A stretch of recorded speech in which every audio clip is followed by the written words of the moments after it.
everybody, Chantilly members. I have with me here now Akean Shackleford. I don't know if you can't really hear you back, but I'm gonna say hello to him for everybody on behalf of Chantilly. How you doing, Akean? Hey, how you doing, man? I'm good. All right. So, Thanks for having me. yeah. All right. So I'm gonna give a little bit of history about Akean Shackleford, and I mean, it's gonna take a minute. I might not ask you the question. I might talk about the question. Maybe you can just fill in at the end, because we just had a good little. But I met Akean Shackleford first in 2013, I believe, or in around that year. I could be wrong, but about 7 years ago. Am I correct there, Akean? Yeah, you're right. 2013 Yes. sounds pretty decent.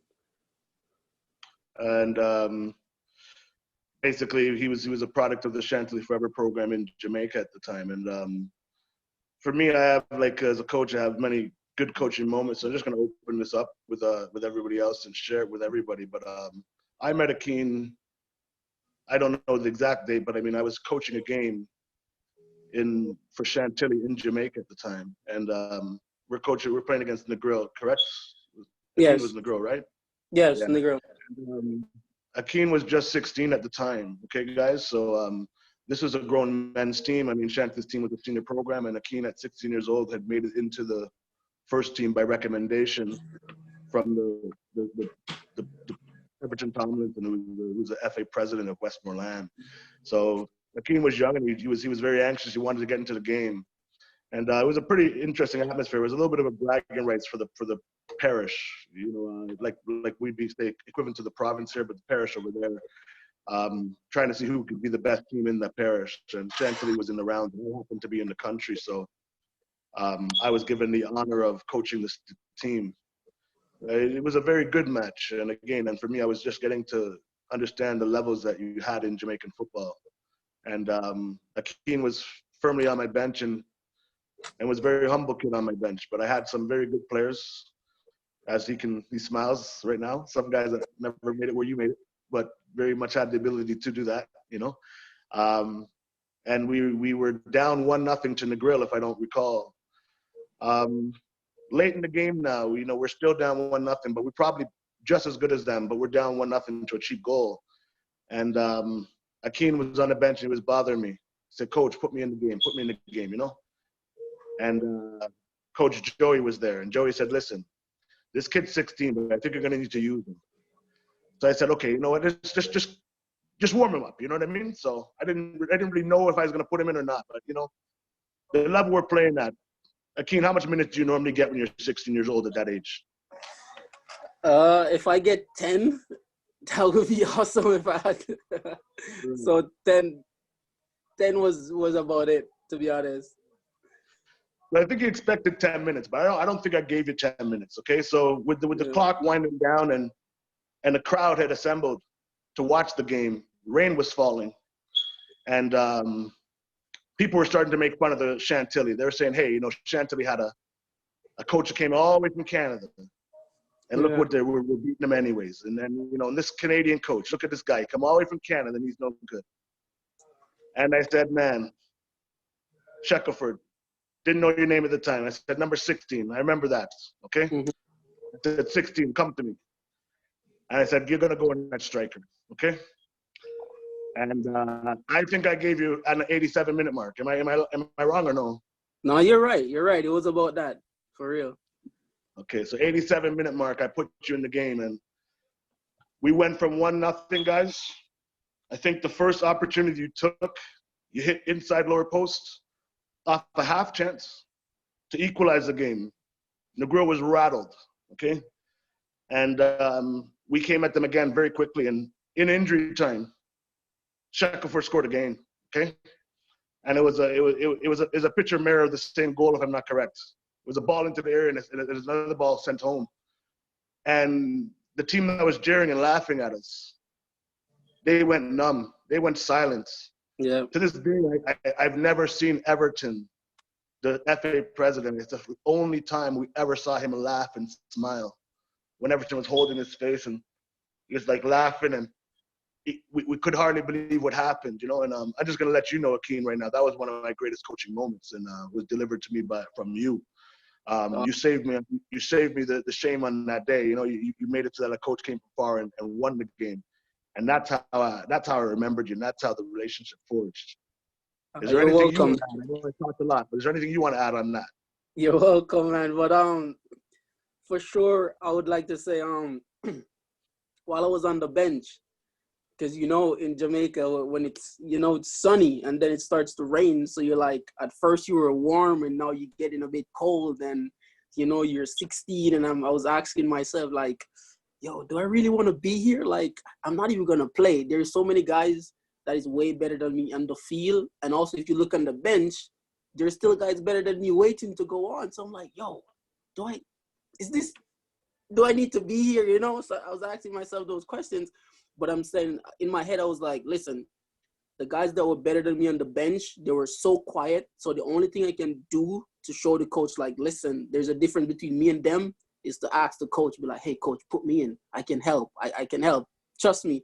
And I was there. And when I said that, you looked at me, and the look that you gave me is that, yeah, we're losing. I might use you, but I'm not really sure as yet, So I was there and I was like, damn, come on, I need to get in. I need to get in.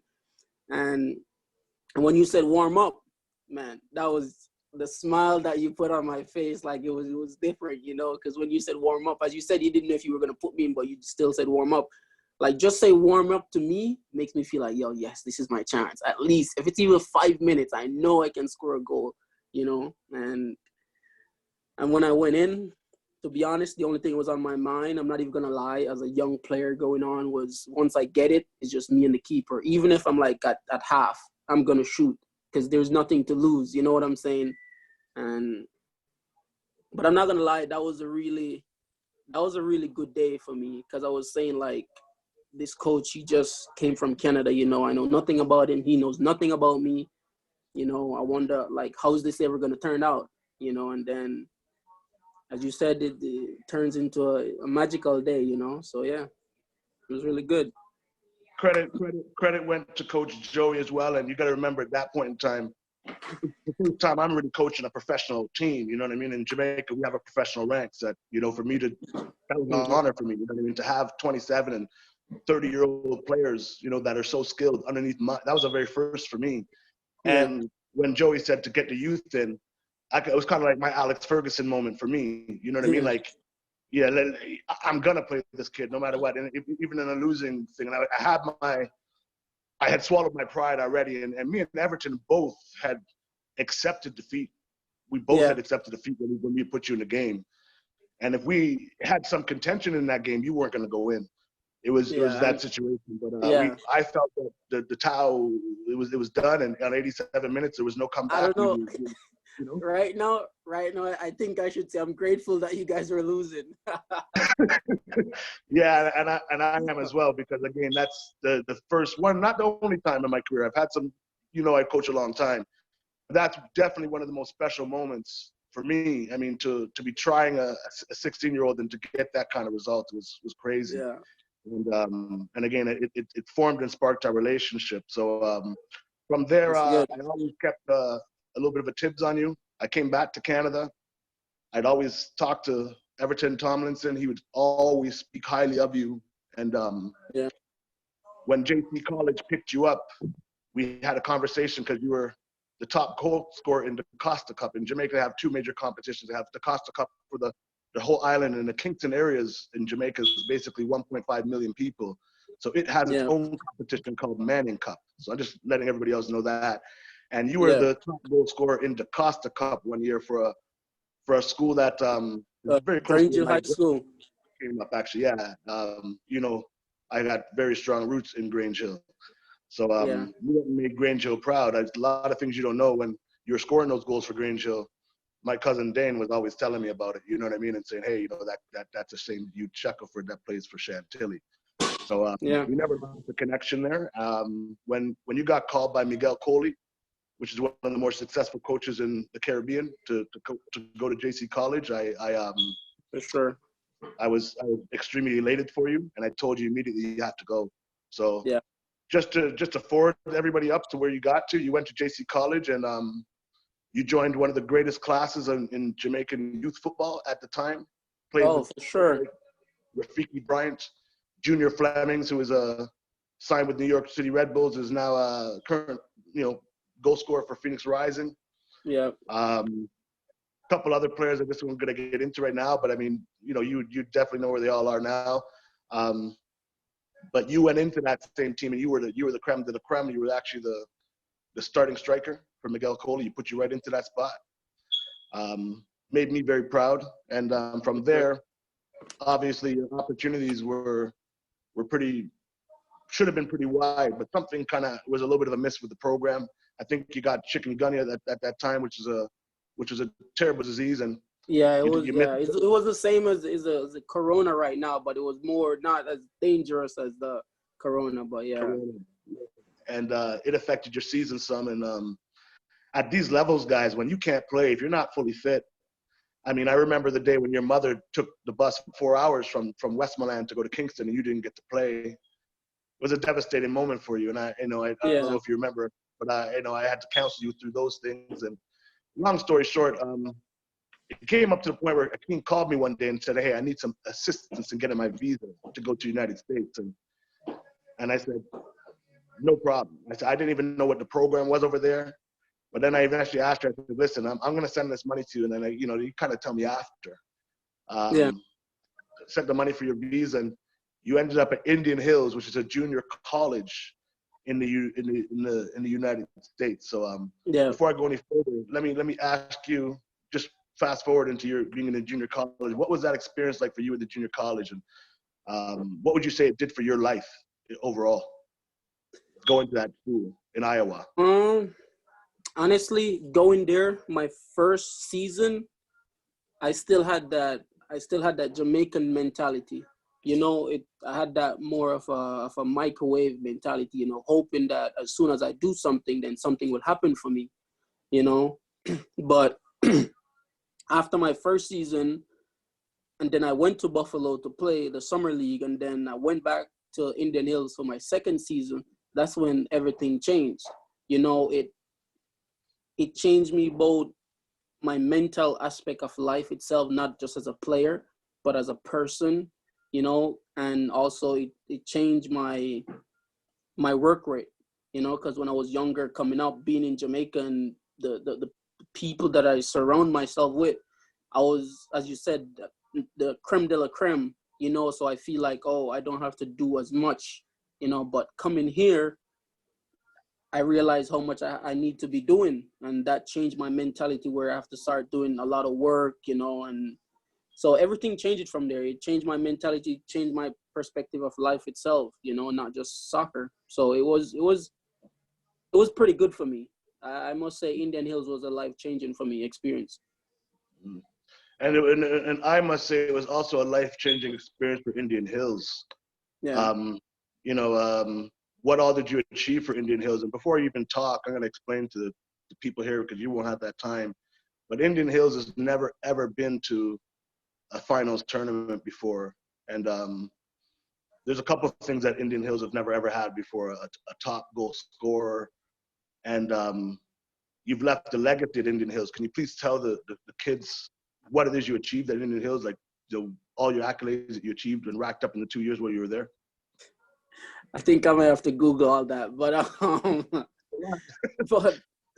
going to Indian Hills was a program where, let's just say, everyone knows about college soccer, but no one knows about that school. Like, you know what I'm saying? So Indian Hills was just there. Like, they weren't a contender at any point in time. They were just a participant, So going to Indian Hills, my first season, I managed to score 22 goals, which got me All-American, which got me Conference Player of the Year, first team, and all those kind of things. However, that first year we didn't make the national tournament because when we reached the conference tournament, I got injured in the semifinals and I couldn't play, and we lost 2-1. I even went on injured, just trying to save the day, and it didn't happen. And I cried. I said to the coach, like, listen, next year is going to be better, man. I don't know how you're going to do it, regardless on the players you recruit or not, like it's just going to be better. And in my second year, I managed to get back-to-back All-American. In 2 seasons, I scored almost 60 goals, racked up almost 20 assists. You know, as I said, I got back-to-back All-American. I got Player of the Year again. I got first team conference, you know, and tournament Player of the Year as well. And I don't remember how they call it, like whether states or county or whatever, Player of the Year as well. So within 2 years, I put Indian Hills on the map. They rank top in the top 5 in the nation. School that have never been ranked before sits at top 5 in the country. So yeah.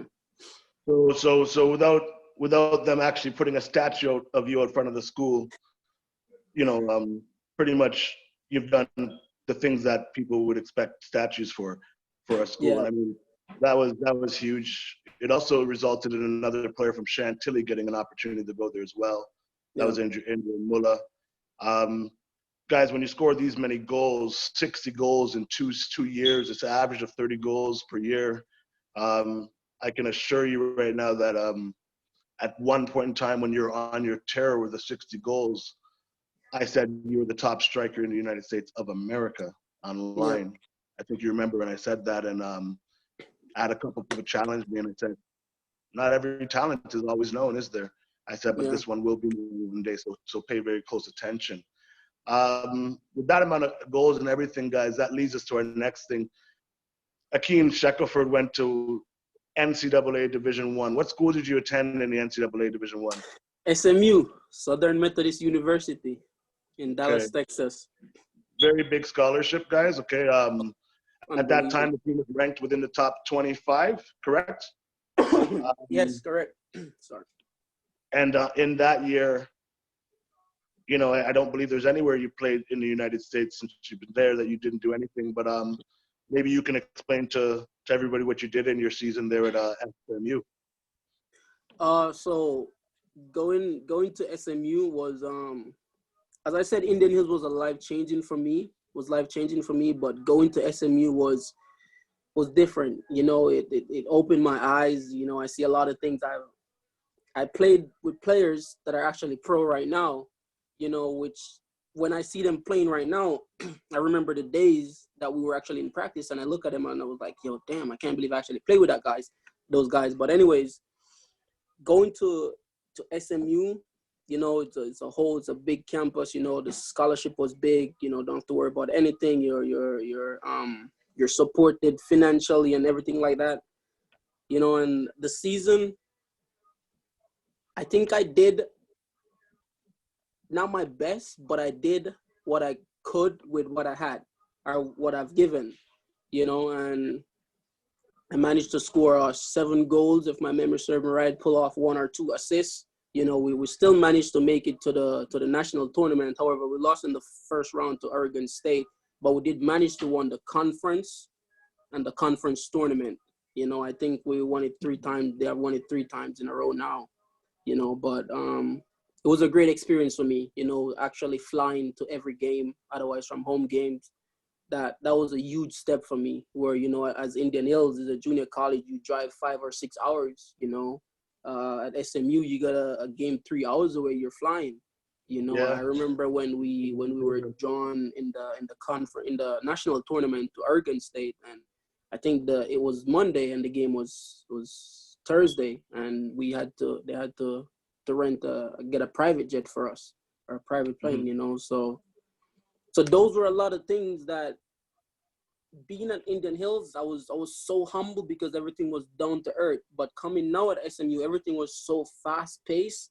It brings me from one stage to the next, where at some point I feel like I cannot keep up because it was moving so fast. I think when everything was just happening around you, you know, where is either you catch up, or is like you're not even there at all, you know. But it was a great experience for me, I'm not gonna lie. And it's not a case now, I'm actually at a NAIA school, and the reason why I'm here, it's not a case of, oh, I wasn't good enough to be there, because when I was there, I can say I was the #1 striker to go to play. You know, I ended up on the I think I got the attacking player of the year when I was there, and I ended here because you have to get a certain GPA to play when you're at a D1 school. However, I went below that, so the best thing was to do is either stay and finish your degree there, or try to find a school where you can play and finish your degree as well. And I figured, like, hey, I'm here for soccer, so why not find a different school where I can continue to play while finishing my degree? So pretty much that's what happened. And again, this is things that you talk about there are not just that guaranteed for some people. You know, there's would have been very good to finish your time at SMU. But having said that, your grade point average dropped and they needed it to stay at 2.2. And I remember when you missed it by the little bit, you didn't really tell me exactly what you were going to do. But a lot of people don't really understand. But in the collegiate system, it's kind of like a lot like the professional system. So another school will see you and they'll have another full ride waiting for you. You might not be eligible. You could have went back to SMU, but you would have been ineligible and you wouldn't want to stay around for another year. So you made a decision. If I had went back, I would have to sit out a year, try to get my GPA back up and play the following year. And I was like, to be honest, I'm humble, but I'm not that patient, Right. So I just figured the best thing to do is just to move on, regardless or not of the division, And what's the school you're at right now? Pardon me, let everybody know. Right now, I'm currently at Lindsey Wilson College in Columbia, Kentucky. Okay. And sometimes knowing somebody helps out as well. Is there anybody else you go to that school there with that or no? Yeah, I'm here with a Jamaican player. His name is Neville Morgan, who was a part of the Chantilly Academy growing up. So. Yeah, he's still got ties to us, and again, that's where his roots came from. Again, he's a talented left back, and I expect after his final season something to happen with him. So moving forward, I'll just do a little bit of wrap up for you. Akean took this Lindsey Wilson College team to the tournament. You were the top goal scorer as well. When you were at SMU, you were tied for top goal scorer there. So every team you've been to and all the 4 years you spent in the United States, you were top goal scorer. And as a result of that, what has that left you with? I know everybody knows about the coronavirus right now, and it's a little bit of a hamper to something. What has that left you professionally? What are you looking at now? Professionally, as you said, because of the whole coronavirus, if it wasn't for that, I'm pretty sure I would have signed to a team by now. However, before everything started, I went to Charleston Batteries, USL team, USL championship team. I went there, went on trials. I stayed there a couple of days.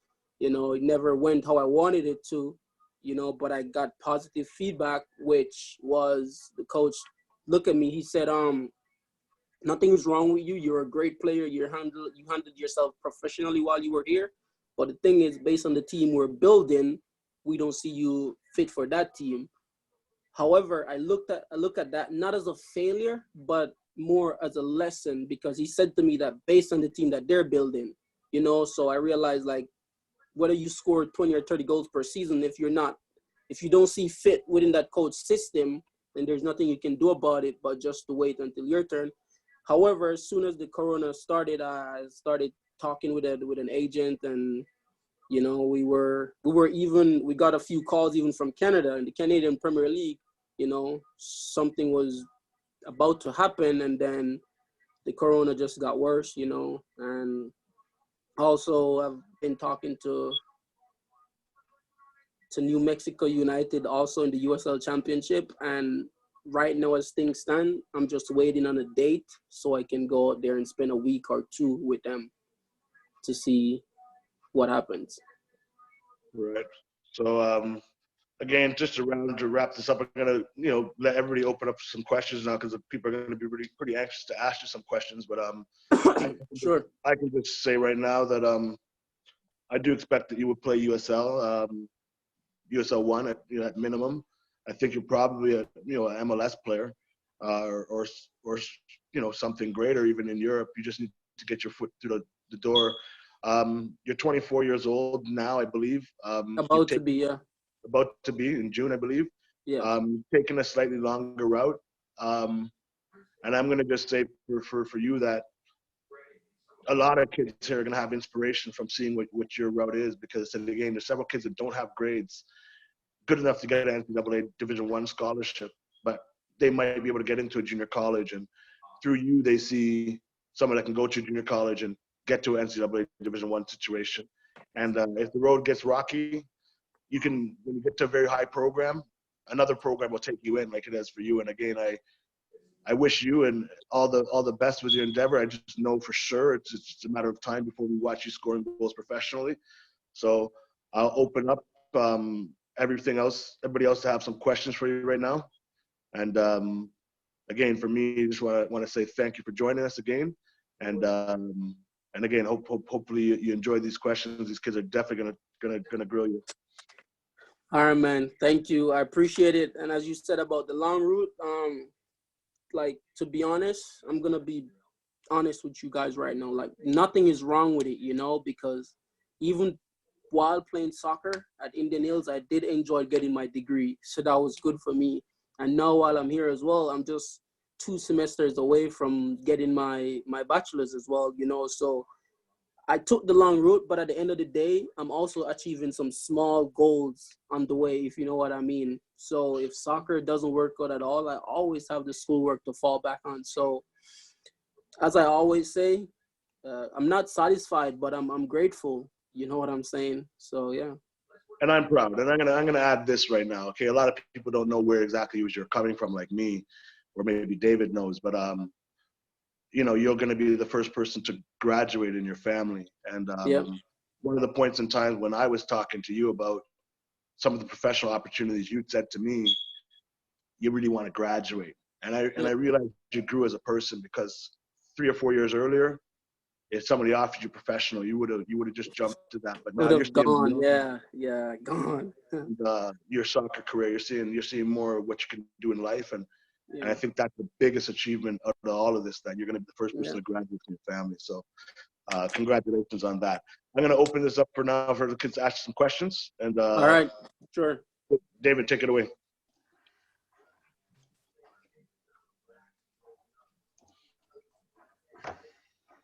All right, thank you guys. All right, so yeah, the questions are coming in at this time. Thank you for everybody that's submitting their questions. You can go ahead and start submitting them there at the bottom. All right, again, I'm gonna try to do my best to get through as many as I can, but we'll get started. So the first question for you, Akean, is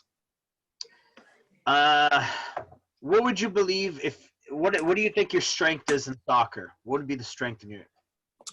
Oh, my strength for sure. There's no doubt about it. My strength is actually my speed and my, how would I say it? My finishing, my instinct. You know, because over the years I've scored a lot of goals where people ask me how did I do that, and to be honest myself, I don't even know. I just kick.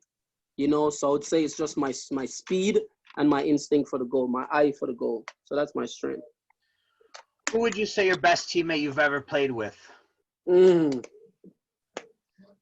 Ah, Well, that's a tough one. yo, it's a tough one, because I don't know if they're even watching right now. I don't want to call names, but I can give you a top 5 or a top 6. So while at Indian Hills, I will start from Indian Hills. There's this guy, his name is Ross Dalton. He's out of the Liverpool Academy. Now he's playing at Eastern New Mexico University. So Ross Dalton is one, because he assisted me almost 5 or 6 goals during that season as a goalkeeper. And also you have Craig Brand, Adam Gardner, and now moving on to SMU, you have Emil Coelho, who is now playing for LA Galaxy in the MLS. You have Eddie Manjomo, who is now playing for FC Dallas in the MLS as well. Caleb Smith, who played for Pittsburgh River Run in the USL. So there's quite a few. Also Phil Ponder, who plays as well for FC Dallas second team. So I've had a few good teammates over the years, to be honest. Why are you wearing a Liverpool jersey? Because it's my team. What's your favorite player? My favorite player is Steven Gerrard. How were your grades for the college that you had when you were picked up? So when I was at Indian Hills and I got picked up by SMU, my grades at that time, I think my GPA was a 3.9 or 3.7 something. So yeah, at Indian Hills I was a B plus or A minus student. So it were pretty decent. You know, as I said, going into SMU, it got a bit harder. You know, the environment I was exposed to and stuff like that, you know, kind of got to me. But yeah, I'm a B minus. I'm a B plus A minus student. Okay. What are you doing to stay fit during this quarantine? Been drinking a lot of water. You know, every morning. Not every morning, but you know, I'll take like 4 mornings out of the week to probably go for a run, at least 2 miles, do some core work. You know, try to eat healthy and drink a lot of water. So basically, that's me because I'm a player where I get fit easily and I put on a lot of weight easily as well. So I have to basically balance that. So yeah. Okay. How did you feel when you found out you received a scholarship for junior college? It was unbelievable. It was unbelievable. I will never forget. I was actually, my mom sent me to the store and to get some food items and stuff like that. And I had my phone in my hand while I was walking, you know, and my email is connected to my phone. And I just heard ping. I heard the message, and when I looked at it, I was like, "Yo, damn, I'm going to America." So that was a great moment for me, to be honest. I'm not even gonna lie, because at that time, it wasn't even a full ride, you know, but I was so grateful that I had to accept it, you know, and being there and, you know, being all American and stuff like that. Then I transitioned to a full ride. So yeah. Okay. What advice would you give us in this time, in this pandemic? Is that person being general or? Yeah, Or just what advice would you give us in this pandemic? okay, I'm gonna stick to the soccer side. So in this pandemic pertaining to soccer, the best advice I would give to any soccer player right now is just to be patient. You know, is to be patient. If you thought that something was meant to happen and the coronavirus took it over, you know, then it wasn't meant to be. Because as for me, I think life is predetermined. You know, not a lot of people think like that, but as for me, I think it's predetermined. So basically what I'm trying to say, what must be will always be. So all you got to do right now is just stay humble, do a little work here and there, and once the time is right, it will happen. You know, just don't lose faith or don't lose hope, because if it's meant to be, it will be, trust me. How many positions did you play before settling in your current position? I think 3, but they weren't willingly. Because I remember one time when I was younger, playing in Chantilly Forever Academy, they put me at center back, you know, and I was like, okay. I played a game there. I didn't really like it, but we played, so it was like a return competition, right? When I played striker, we lost to the team like 5-2 or something. And then I went to center back and we still lost to the team 3-1 or something like that, you know. But my very first position that I'll never forget, it was left mid. And the reason why I played left mid, as I said, it wasn't willingly, but the reason why I played left mid is because in my school, there was this guy, he's a striker. He was way better than me. Not even gonna lie, he was way better than me. However, we had no left mid, no guys to play on the left side. However, I'm right-footed. So I went to the left side, and every time I get it, I would always cut in and kick, which I find pretty convenient for me. So that's where I started from, on the left side. And then I became a full-on center forward. What is your favorite jersey number you've worn to this day? Number 2. Okay. No doubt. Who is your inspiration? It sounds really crazy, you know. If you ask a lot of players this, they'll probably tell you, oh, this guy and that guy. But I'm gonna say my inspiration is actually my mom and my sister, and also my community. They're my inspiration, because every time when I travel back and I really sit and be like, this place definitely needs an upgrade, you know, and if I can get the opportunity to do that, then I'll definitely do that, you know. So they are my inspiration. Like they don't say it vocally, but you know, how can I put this? Based on what I've seen, I know it, you know. So yeah. Okay. How often do you practice by yourself? as much time as possible as I get, you know, because even this morning, sometimes I get up, I'll go just put the goals and just shoot. You know, sometimes I'll kick it wide over the top, whatever. I just shoot. You know, I had this one coach at Indian Hills. His name is John Friedel. He always tell me if in a game I'll normally get at least 5 opportunity and I'll score at least 2 or 3. And he said if you can use your time by yourself and just shoot at an empty net, those opportunities that you miss on your own, you will score the other ones in a real game. So I always just go out and just shoot regardless. Okay. Did you do anything in the past that you now regret that you could do during your journey? And what would you do? Would you do anything differently? As I said, if you had asked me this question a couple of years ago, I would probably look at you and say yes. But now, as I said, I believe that life is predetermined. So I believe that where I'm at right now, this is where I was meant to be, regardless of what happens. So no, I would never have gone back in time to change anything. As I said, I'm not satisfied, but I'm grateful. I'm not happy, but I'm at peace. You know, so no, I wouldn't change anything. I'm grateful for where I'm at right now because this is where I was meant to be. Okay. Have you ever met a pro soccer player like Ronaldo? I've never met Ronaldo, but funny, I was in Buffalo, and I met this Croatian player. He plays for Real Madrid, number 10. I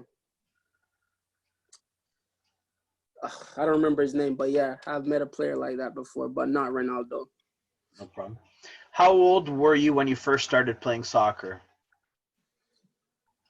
I've been playing soccer for as long as I could remember, but when I started loving soccer, when I finally realized it's something that I can do for the rest of my life, well, not technically the rest of my life, but you know, it was around age 10 or 11 when I realized like this is really something I can do. But I've been growing up, age 6, 7, 8, 9. I was playing, you know, in my community, kicking around. Yeah, and then I just fell in love with it at age 11. Okay. All right, guys, we're going to probably do 2 more because, again, Keena has to get going eventually here. So, again, another question I do have for you here is what is the most goals you scored in a season? Was 30 the most that you've scored? 33. Okay. Yeah. Do you remember when that was or where? Maybe they can disperse. Yeah, it was my second season at Indian Hills. It was 2017 when I scored 33 goals. Yeah. Wow. All right. What is your favorite?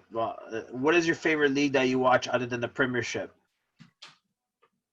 My favorite league that I watch other than the Premiership. If it's not the English Premier League, it's the MLS. I always have the MLS app on my phone. You know, game just generally pops up, and I'll just watch. You know, I don't really watch because I have a favorite team. I just watch because I always like to gain experience. You know, because watching those leagues, regardless of what it is, I see players like sometimes miss control and stuff like that, and those are some things that remind me like, hey, never to take it hard on yourself because professionals are doing those things as well. You know, so I watch a lot of leagues. Yeah. Okay. Let's see who the other question there is here. What skill do you think is the most skilled? Sorry, what skill do you think is the most important skill to practice as a young player? I'm gonna be honest. I think it's the mental skill. You have to be skilled mentally. But if you're not really referring to that, then I can tell you the best skill is to have is ball control, regardless of what position you play, is to learn how to control the ball. That's the first skill. But regarding to soccer and life, I think the best skill is mental skill. Okay. So it looks like this isn't a question. It looks like it's more. Keen, I just wanted to say thank you so much for coming and taking this time. I think this has been great for me and the family. Here is a question. Sorry, pardon me. How do you keep the children motivated by watching soccer? How do I keep what motivated? What do you suggest to keep players motivated by watching soccer? I'm not sure. Oh, Oh, okay, I understand. I think I kind of get what the Yeah. person is trying to say. I mean, to be honest, just watching the soccer, just watching the game myself keeps me motivated, you know. But if you really want to watch the game but need something within the game to be motivated about, is based on the position you play, just watch that guy. You know, watch what he does and all the moves he makes, watch what he does right or wrong based on his reaction and everything, and then you can learn from that. You know, so if you're a midfielder, you can, if you log on and watch some English games or some MLS games, you watch midfield players, and then you can learn from them. You know, your motivation can come from that. Not necessarily you want to watch the game for entire 90 minutes, but you want to watch a certain player and see what he does. You know, why watch a player like Ronaldo and see, like, why is he Ronaldo? You know, what he been doing. You know, so you can get your motivation from that. All right, guys. So thank you very much. All right.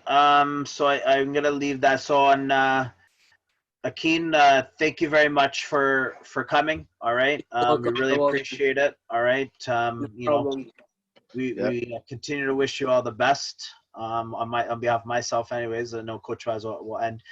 Thank you for coming. You know, we keep hoping all the best for you. Again, hopefully we can get on the field for everybody sooner than later. But again, we will continue to see and we'll see you on the big screen soon. Okay, so take care. Sure, man. Thank you. Appreciate it.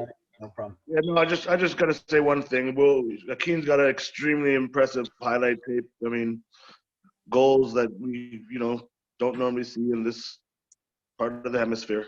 You know, all kinds of different acrobatic goals and different stuff. So we will make it a point for David to put that, upload that to the site. That way everybody knows our product. Not that you're just our product. You're many people's product now, but we're so proud to have had a connection with you. All right, and I just think your story is amazing, and we're gonna now give these guys a little bit of feedback, visually. That way they can see what it looks like when you score 33 goals in a season.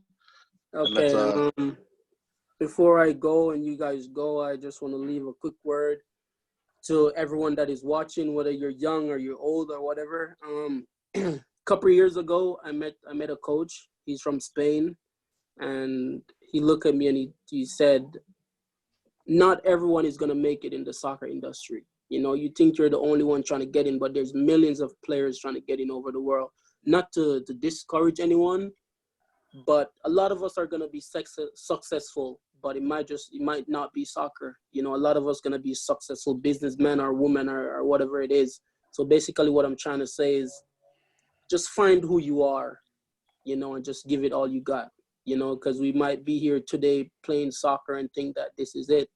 But little do we know, our success might come somewhere else, So basically what I'm trying to say is, like, don't be afraid to take risks, regardless of what it is. And once you find who you are, just stick to who you are and something will happen for you. All right? Excellent, man.